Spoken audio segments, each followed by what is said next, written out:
I think Ajahn, it must be a Thai girl wrote this because Ajahn is usually the word for jhana. Did Ajahn Brahm go through all the jhanas that are mentioned in the book? I went through the whole book, but I proofread it, but I also wrote it. But you know what it is? Everybody keeps trying to trick me into sort of letting on about my powers and attainments, and I will not be tricked. I tell people there is one trick which you can do, because it's our tradition that when a monk is on his deathbed, when you're about to die, then we'll tell all the things we've done, and whether we've got all these jhanas, and when we got them, and how we got them, and any powers we have, and the stages of enlightenment. At the deathbed you can do that. That's tradition. So the trick is, there's enough doctors in the Buddhist fellowship. Trick me that I'll think I'm dying. Give me some sort of drugs or something. I'll go, and so I'll tell you, sorry, Ajahn Brahm, you're going to die in a couple of minutes. And then I say, okay, this is what I've been doing. And then, ha ha ha. It's ridiculous, you're not dying anyway. You get it all out of you. But I can't really say, but look, I give in plenty of hints. Sometimes, how can you write like that if you don't know what you're talking about? That's all I can say. But I have a question related to this. Can another monk talk about another monk's achievement? Yeah, they can, yeah. So you can ask another monk about me, and you can ask me about another monk. That's the other trick. Venerable Sir, at the initial stage of our meditation we are told to be in the present moment. Why do we close our eyes?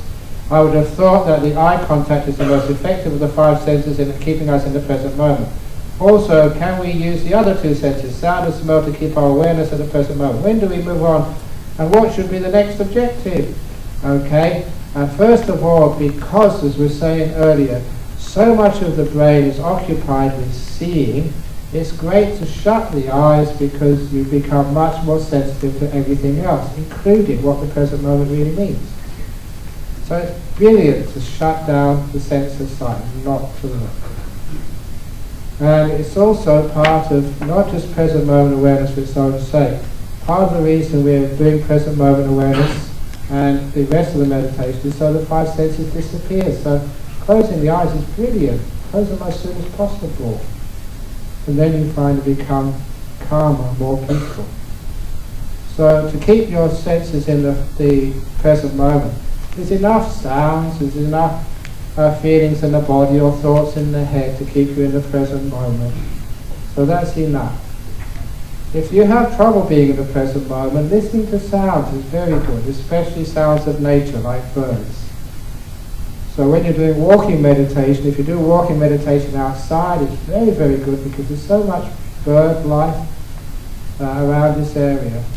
And it's delightful just to be fully aware of the bird sounds, because they only happen in the present moment.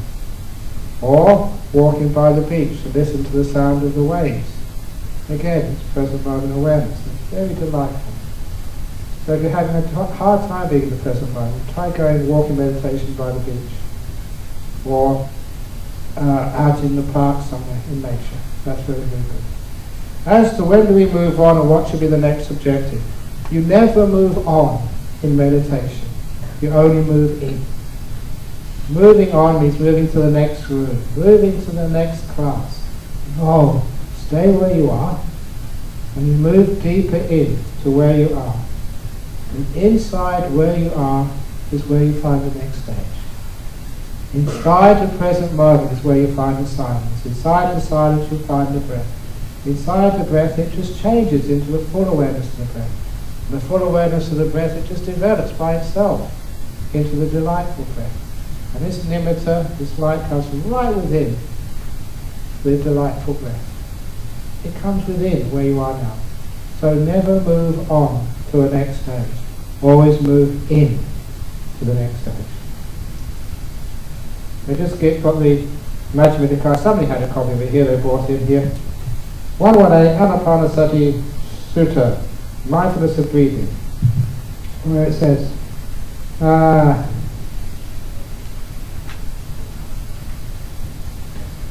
paragraph 15, monks When mindfulness of breathing, anapanasati, is developed and cultivated, it is of great fruit and of great benefit. When mindfulness of breathing is developed and cultivated, it fulfills the four foundations of mindfulness. When the four foundations of mindfulness are developed and cultivated, they fulfill the seven enlightenment factors. When the seven enlightenment factors are developed and cultivated, they fulfill true knowledge and deliverance. So especially that little line, when mindfulness of breathing is developed and cultivated, it fulfills the four foundations of mindfulness. So it is exactly the same. So you've just been doing the four foundations of mindfulness. Says please. I tend to feel dizzy and drowsy when I close my eyes during meditation. What should I do? Please wear crash helmet.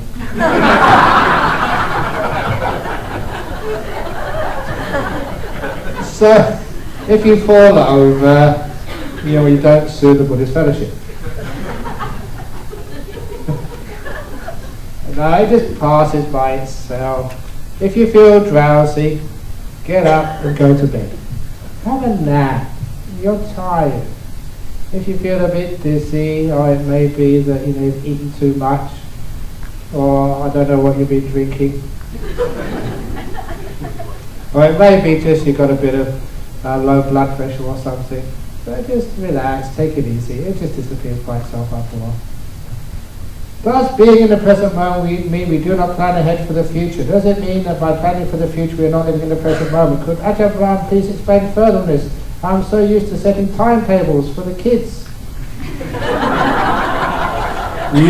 Your poor kids. Timetables. Well, if they're here on this retreat, don't set them any timetables. Give them a break. If they're with you, say you're free. You get up whenever you want. Today, kid, you go to bed whenever you want. The kids will love you for that. Oh, mummy, can I come and do meditation again?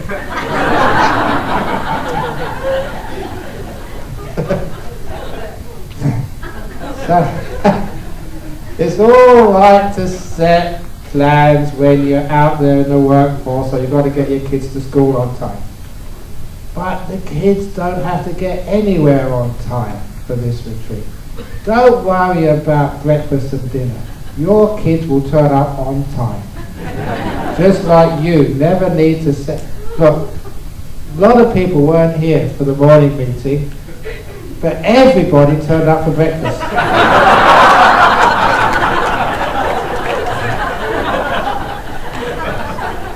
So that schedule is natural. So when you're here, just experiment at setting those schedules for yourself. And you find a great sense of freedom. Yeah, you'll be scared at first. You're going outside of your comfort zone. Because you set these schedules because you're afraid of being spontaneous. And sometimes you forgot what it's like just to think, what should I do now? Just do it. And be totally spontaneous and in the moment. And some of you, that destroys your relationships as well. You go out for the evening and you plan all the details. You know how great spontaneity that is. So learn how to be alive. Respond to the moment as it comes, with hardly any plans at all. I never plan my talks, and I'm a pretty popular speaker. It's great not planning things. You feel so free and alive, you're here with people, instead of planning things. Because of too many plans, when plans go wrong, what happens? We get frustrated. It should be this way. Complain.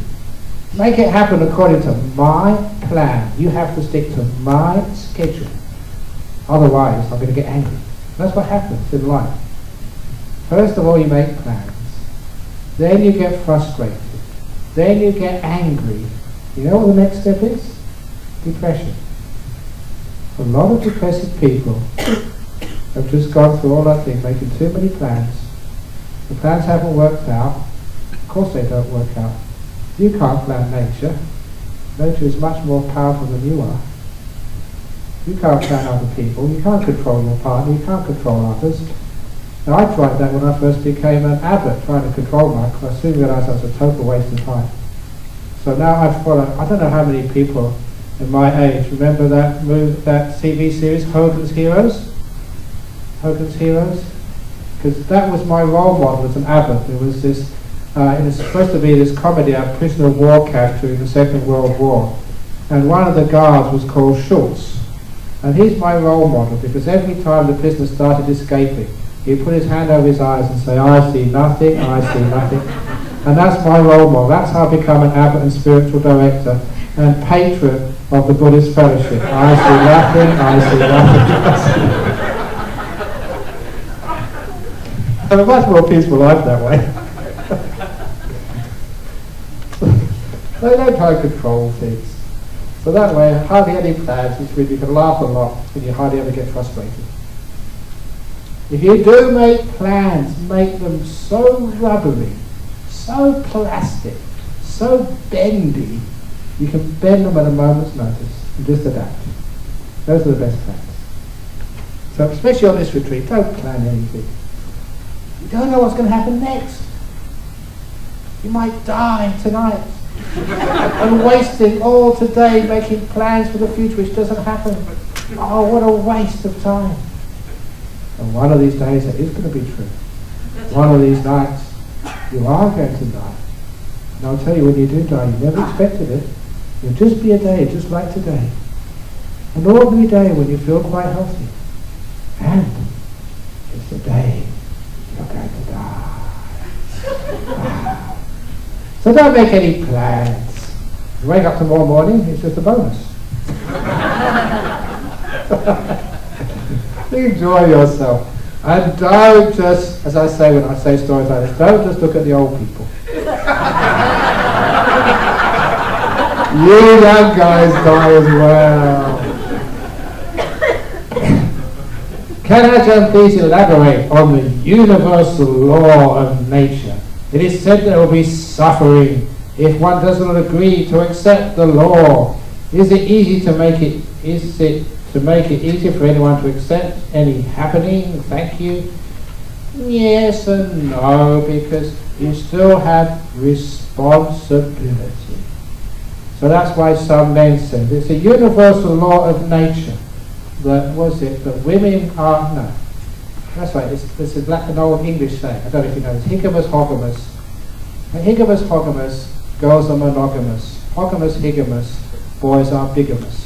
Polygamous or something. In other words, boys like mistresses and girls like settling down. Now some people say that's a law of nature. And so they use that as an excuse. Just boys being boys. Men being men. No way, Jose. That's not the law of nature. That's the law of craving and selfishness and insensitivity. So real laws of nature are, you create them. You are creating your future. You're creating this world. Every time you think, you speak, you act, is karma. So you are creating your future right now. So that is the law of nature which I like to let people know that you are responsible. So do that responsibility with joy and happiness, not as a burden. Just make peace, be kind, be gentle. Right now, you're creating a beautiful world. So it's up to you what you want to do.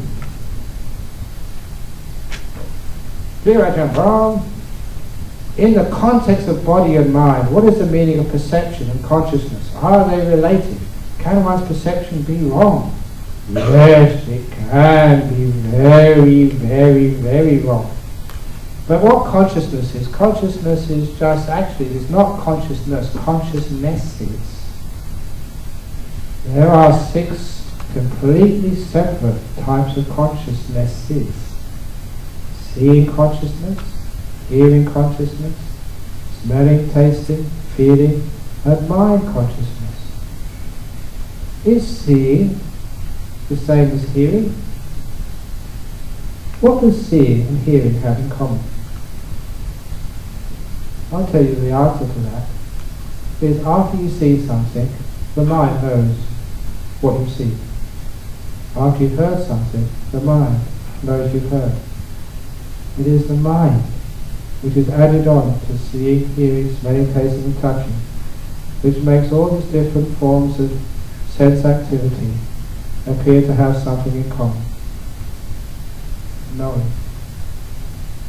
That's why I developed a fruit simile salad for our monks many years ago, to describe the flow of the thing we call our mind, the flow of consciousness is.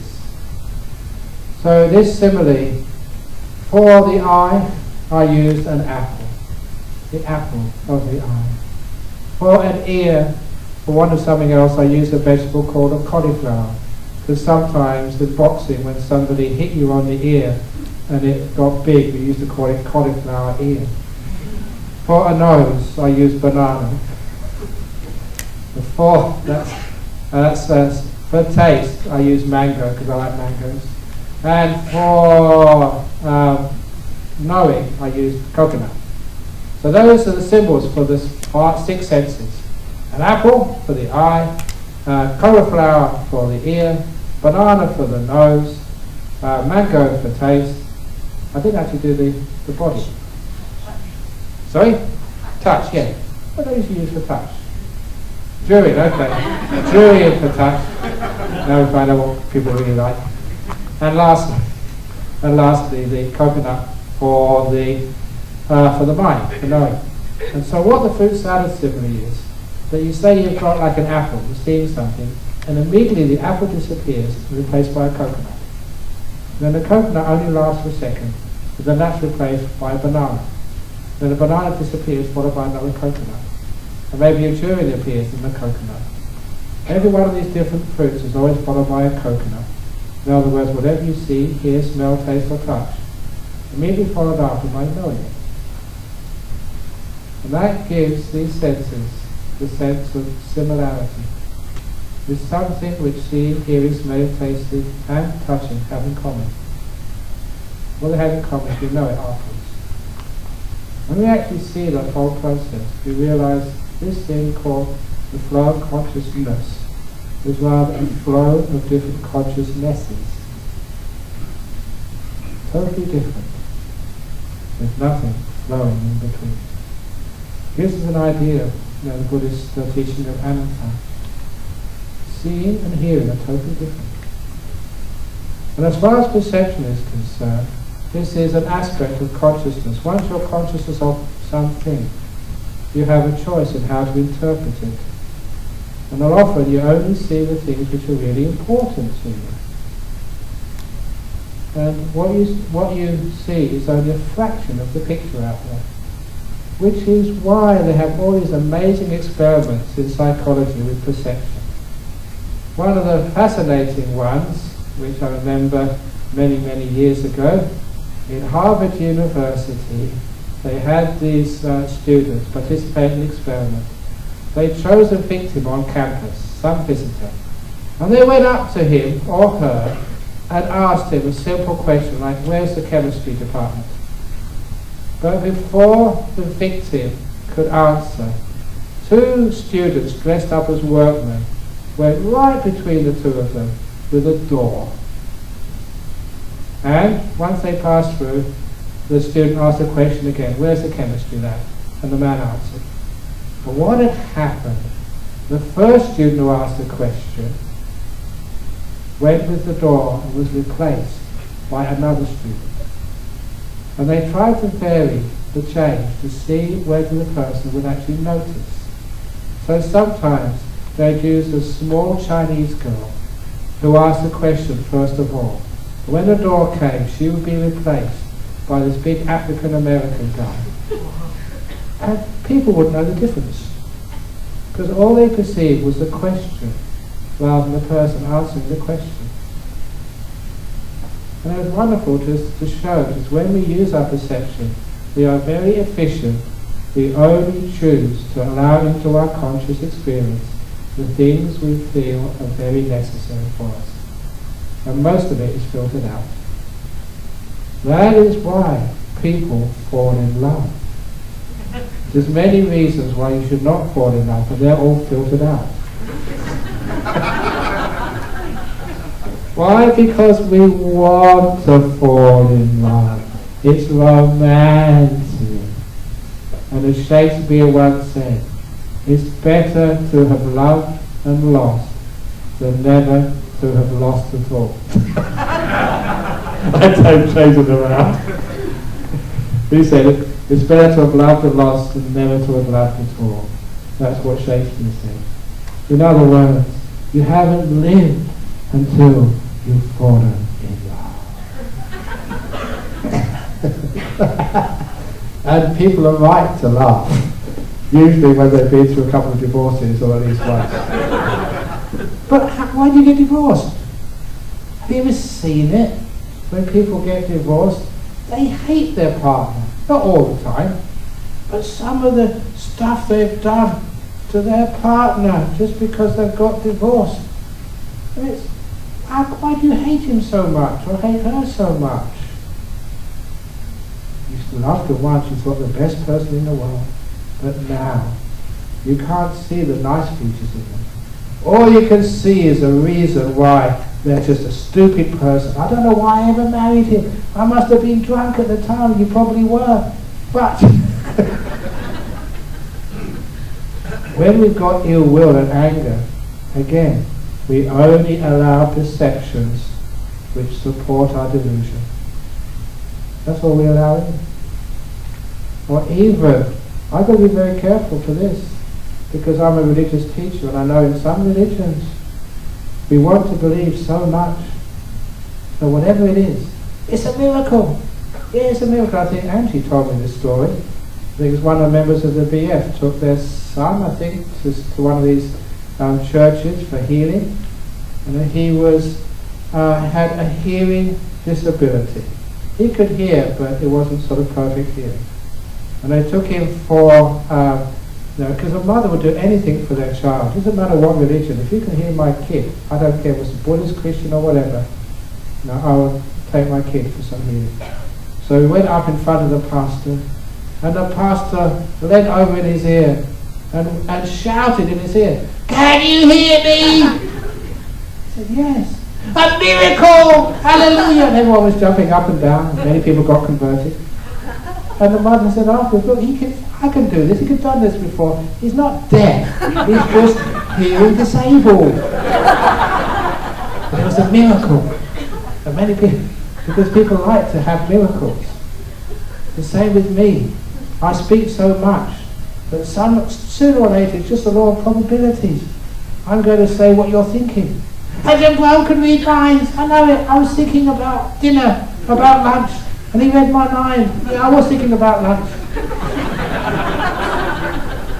You're all thinking about lunch about this time, aren't you? So when people want to believe so much, they change their perceptions. And you perceive in people and things not what's there, but what you're looking for. That's the problem. That's why sometimes it's really good to... I've never been to any of these restaurants, but sometimes you go to these restaurants which are totally dark. You can't see what you're eating. The waiters wear night vision goggles so they can actually see when they're pouring the soup into your bowl. They're not pouring over you. They do have this. I read it in the newspapers. Have they got any of these in Singapore? Yes. They have? Yes. Have you been there? Yes. It's part of Standard Chartered Bank. Yeah. Singing is delivery, so we protect onto the blind. Yeah. All of us is very blind. Yeah. Yeah. It's part of the drive. Yeah, it's excellent. Because then you can eat what you don't like. And I think, oh, this is really delicious. And then afterwards you see what you think, oh, I don't like that. What it does is actually see what you don't like. Maybe it is just perception, that's all. You're just filtering out. I don't like this, therefore it can't be good for me. But actually, a lot of times it's you add that I don't like before you've even eaten it. You've got a big problem with perception. And sometimes people you hate, even before you see them, you hate them. And everything they say, they come up and say, I'm very sorry what I've done. You think, what are they trying to get at? What do they mean by that? What trick are they up to? Trying to say sorry to me. In other words, they really are trying to be kind. But because you hate them, you see their kindness as some sort of trick. That's the problem with perception. If we have ill will, that bends our perception to see only the negative. If we have like lust, desire, it bends our perception only to see what we're looking for. That's trouble with perception. That's why when you get to the stage of meditation where your perception really starts to become free, you can see things which you can't normally see. Your perception gets very strange. As I said, you can see white towels as black. You can see walls vanish. You can see little flowers become smelly. Do things they're not supposed to do. Simply because you're starting to see what you don't expect to see. All of the controls of perception are removed. And from that eventually you can see what's really out there, rather than just seeing what you want to see. It's a very good question, that's very deep. I'm a blessed person with lots of wonderful things in life. However, why is there always a however or a but?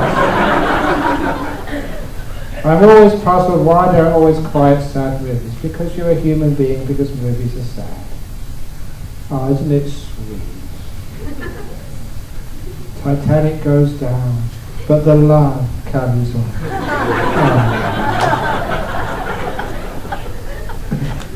Isn't that what you wanted to see? It's okay because that's emotions. Sometimes people I thought this too, but when you become enlightened, you let go of all the defilements, you become, this person who has no emotions at all. You don't laugh, you don't cry, you don't feel happy, you don't feel sad. You are like zombie monk. I was very fortunate to live with some enlightened monks. They got great sense of humour, and they laugh and they smile, they're very happy. They have powerful, beautiful emotions. So because of that, there are the negative emotions, you know what they are, the anger, the fear, the guilt, the grief. Those sorts of emotions, yes, they need to be let go of and transcended.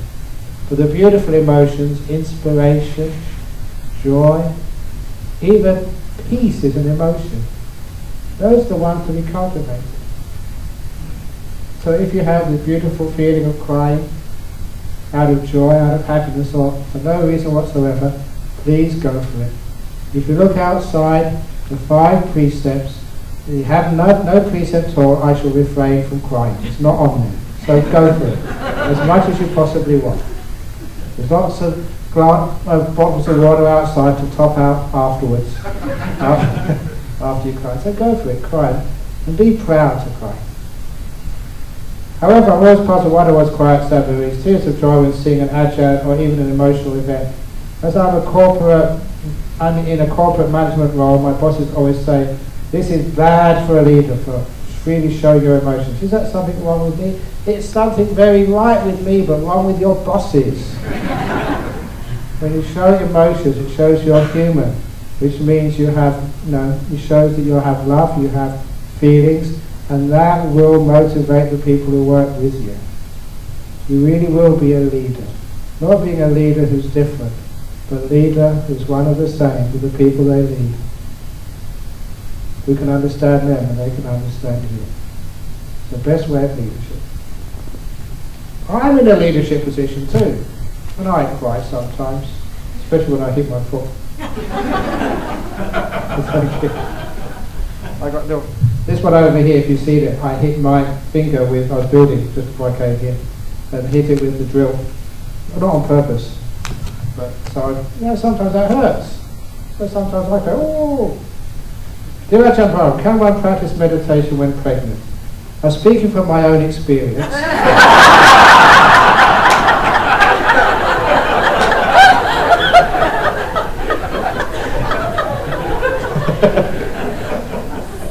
And teaching other people who've been pregnant. The answer is yes, it's a great thing to do.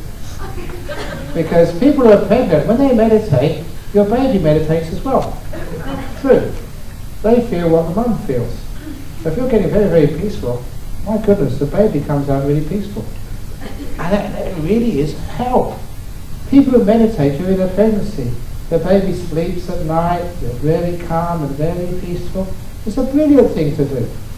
So I encourage everyone who's pregnant to please do meditate. You have a much easier time once the kid is born. Ajahn Brahm, how important is it to be vegetarian or meditation for spiritual practice? I've heard being a vegetarian advances one's spiritual practice faster. Please advise, many thanks. I'm not a vegetarian, and the Buddha wasn't a vegetarian, and even sort of Ajahn Chah wasn't a vegetarian. So basically it doesn't make that much difference. If you can be, fine. But it's not that important. Dear your emptiness, in this society we are always being, in a way, forced to be someone we are not. How do we be ourselves? Thank you for your advice. It's easy to be yourself. Who else can you be?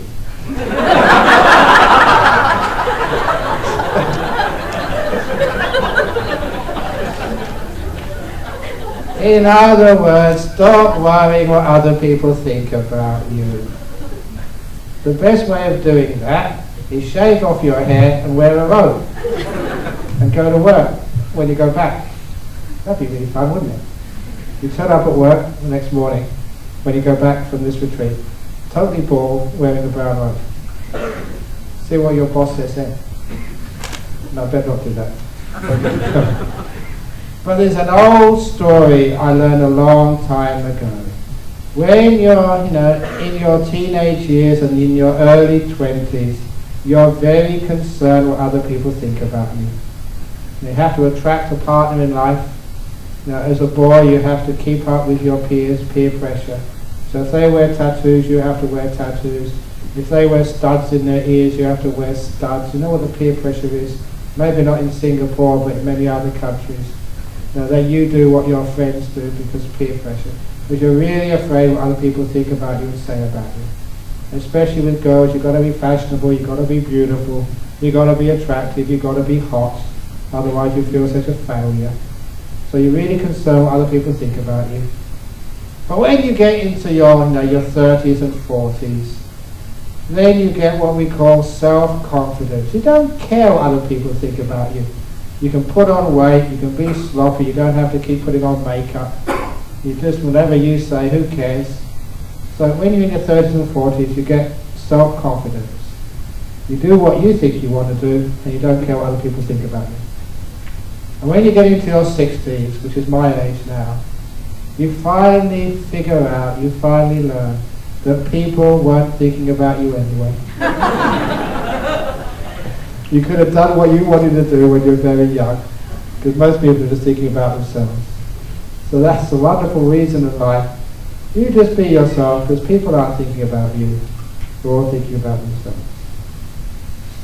So you can be you and enjoy yourself.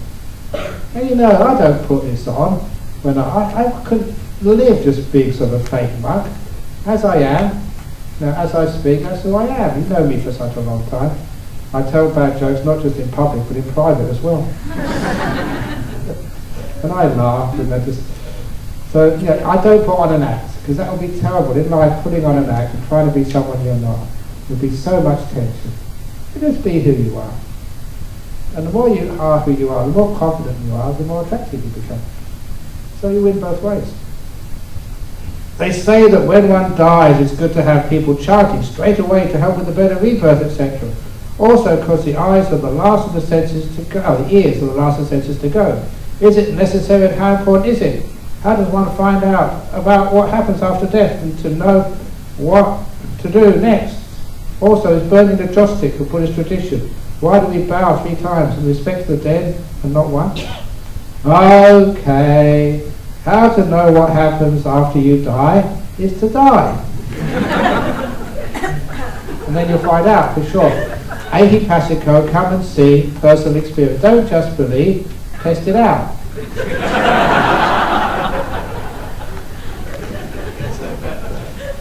But that has consequences. So if you really get into deep meditation, you remember what it's like to die.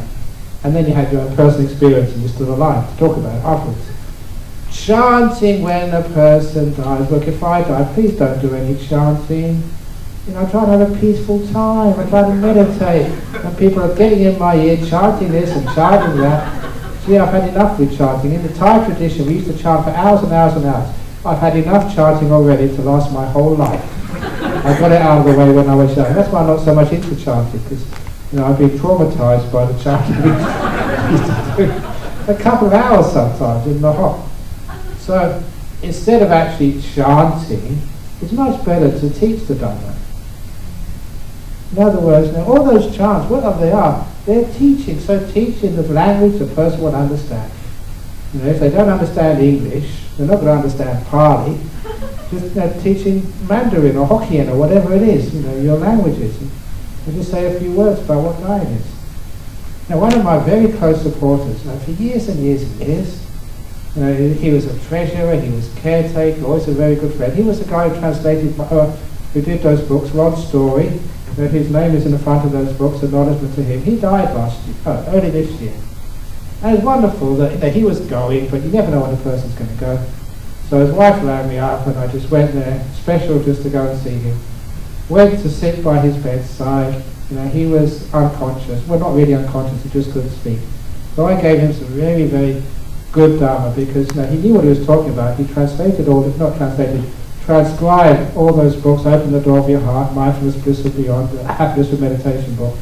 Now, he went through everything and did the first editing, and other people did the editing afterwards.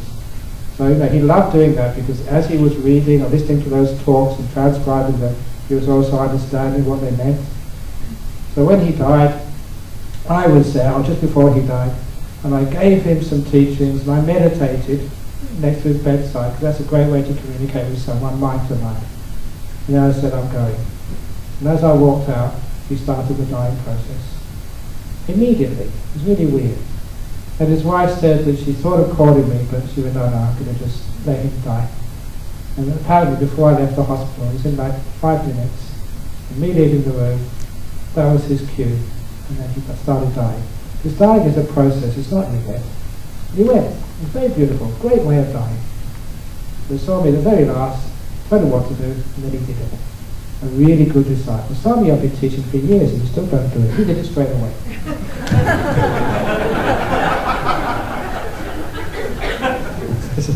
So that was really good. So you don't have to have people chanting straight away to help with the meditation, but it depends what they really want. So remember, just find out who they are. If they like chanting, if that's going to make them peaceful, fine. And chant what they like. If they like sort of English chanting, do English chanting, Pali chanting. If they like Chinese Mahayana chanting, do the Mahayana chanting. If they like Jimi Hendrix, play them Jimi Hendrix. I don't care, as long as it's what they like and what will help them. And okay, that's what happens after death. Lighting joss sticks. So the only reason you have to light joss sticks when people did chow so much, they don't have to light joss sticks. If you really want to do something for the person who's died, make some good karma, not by buying pieces of paper and burning them, which costs a lot of money, it just makes more smoke. Instead of getting monks or nuns to chant this and chant that, which also costs a lot of money, just a little bit of chanting, okay. You can get sort of it on a tape if you like, or lay people can do that chanting. Buddhist Fellowship does that service. And instead use that money to do something useful. So whether it's building monasteries or temples or printing books or with orphanages up the road or whatever, use the money for something useful rather than buying paper houses and burning them. And then once you've done something useful, something which is very charitable, then share the merits with the person who's died. You get much more merits giving money to, say, a hospital than you do to a shop and buying these paper things or joss sticks. That's where you get the money. You get the good karma from. Not buying hell money and heaven money. I don't know why people do that. I don't know if you know that story of casting my clocks on there. Probably not. Okay, the last little story, then we do the meditation. Did I tell that story about the guy who died and decided he found a way of taking the money with him? He was a lawyer in Australia, and he was terminally ill, and he worked out a way to take some of the money he'd earned in his life with him. So he told his wife on his deathbed, he had a couple of days to live, he said, right, this is the time, go to the bank, draw out as much money as you possibly can in cash, $100 bills. That's the highest currency in Australia, $100. And pack it into these 2 suitcases, the big suitcases which I had. And put those 2 suitcases in the attic above my bed, right above my bed, because my plan is, when I die, on my way up, I can grab the suitcases and carry them with me. Now, when it's a person's dying wish, the wife will always do it for you. So she went to the bank and stuffed 2 suitcases with $100 bills. That's a lot of money, many hundreds of thousands of dollars. And put them in the attic, directly above his bed. So, sure enough, a day or 2 later, he passed away. The day after his death, she went into the attic to check. The suitcases were still there. And she said, stupid man, I did advise him he should have put those 2 suitcases in the room underneath his bed.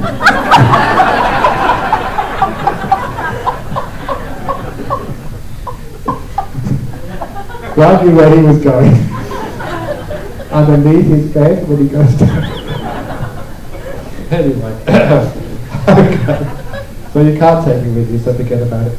Okay, these other questions we'll do later on. So now we're doing meditation before tea break. So first of all, out of compassion for you and for me, you can all stand up and stretch.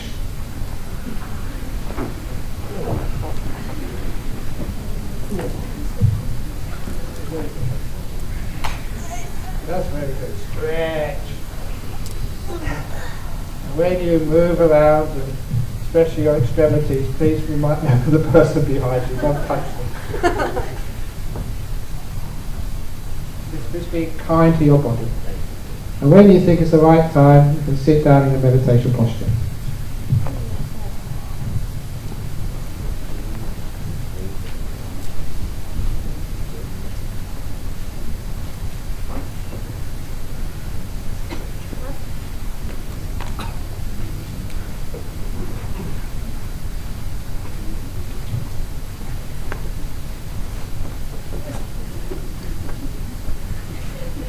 Very high up here.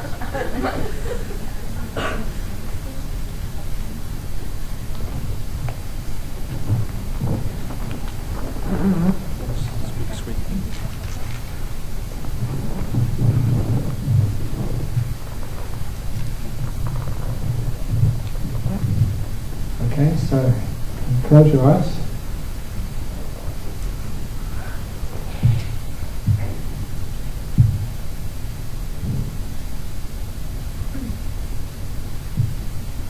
Bring awareness to your body.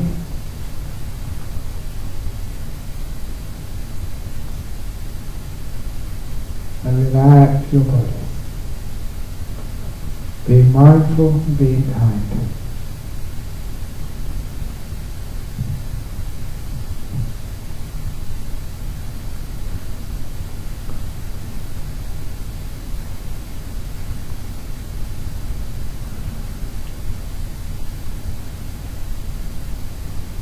Once you think your body is relaxed, then let it go. And go to your mental world. You relax your mental world. No past, no future, no plans. You're just here, right now. What does it feel like? Right now. Physical feeling, the sound of my voice, or some thought going through your head. As long as it's not the past, as long as it's not the future, the only thing it can be is the present. So know the present moment by exclusion. Not the past, not the future. What's left is called present moment.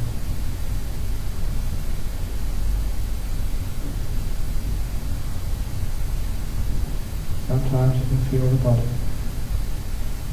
Sometimes you can feel the sounds.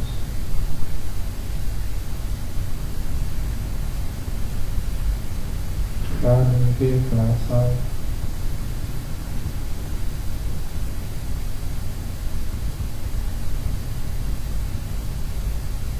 You don't disturb the noise. You embrace it, become one with it. You don't try and change the feelings in the body. You flow with them rather than against them. You are totally with whatever you're experiencing right now. Not trying to change it or to get rid of it, but to be with it as a passive friend to the present moment.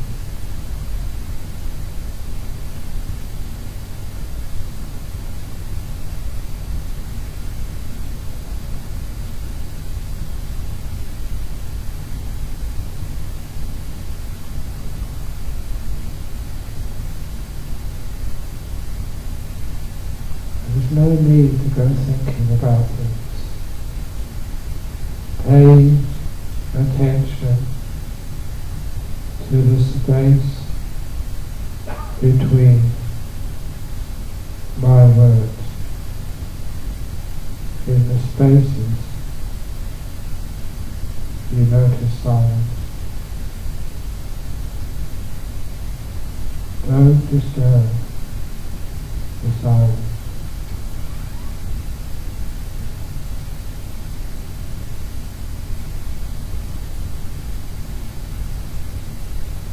Just be quiet.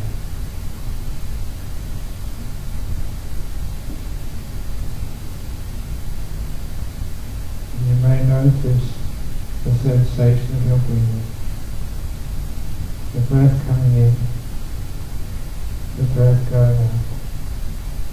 Wherever you notice the sensation of the breath does not matter. Just so you know the breath is in, the breath is out. Just that much.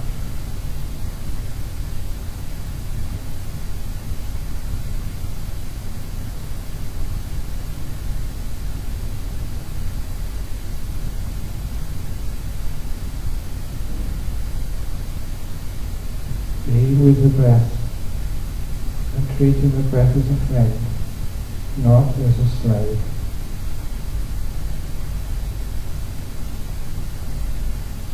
Slowly relax enough with your breathing. You can see the beginning of every in-breath.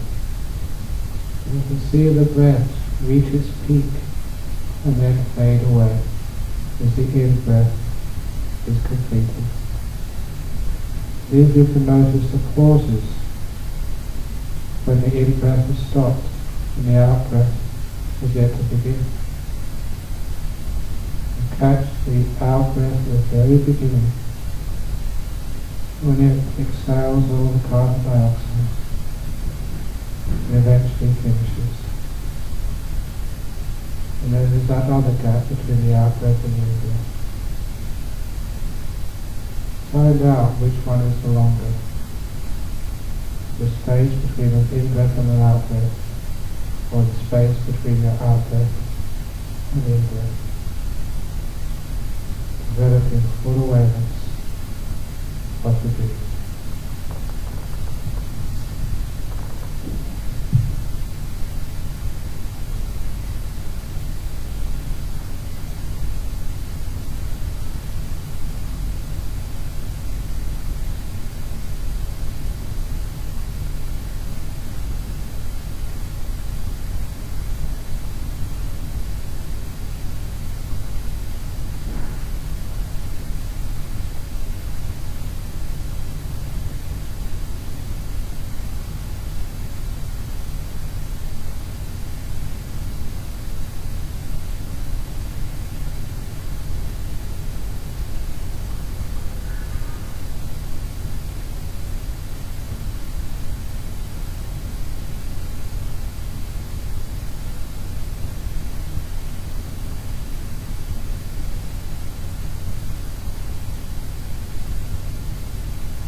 As you breathe in and breathe out, you think how it becomes very delightful, very peaceful, so delightful.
Please notice in your breaths, the end of the third breath, come out of your meditation.